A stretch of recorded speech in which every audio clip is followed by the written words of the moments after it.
So hello everyone, I'm here to teach you how to solve logarithmic.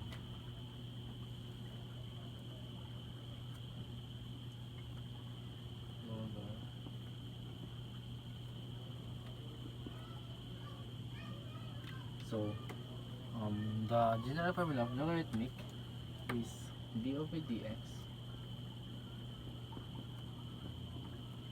ln u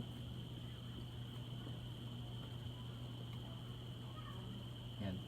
So is equal to 1 over u, since yung ln natin is ito yung 1 over u, is ln is 1 over u, and then times the derivation of u is the derivative of u with respect to x. Yan. So for example, kung may ano tayo dito, f of x is equal to 4x squared plus 3x plus 1.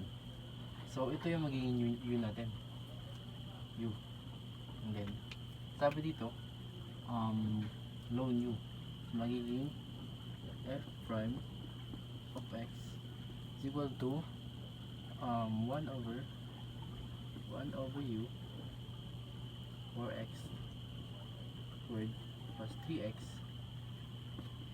plus 1 times sa derivation ng u natin, which is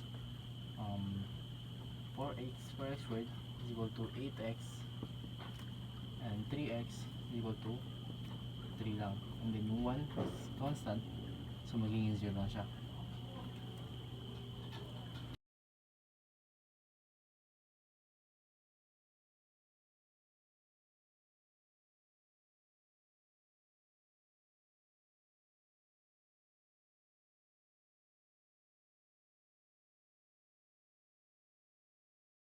And then after nito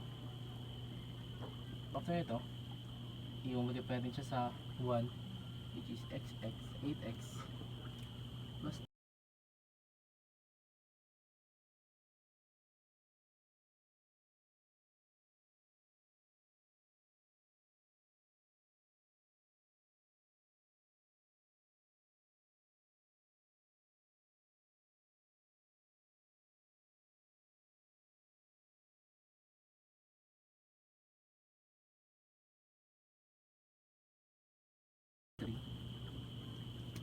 over 4x squared plus 3x plus 1.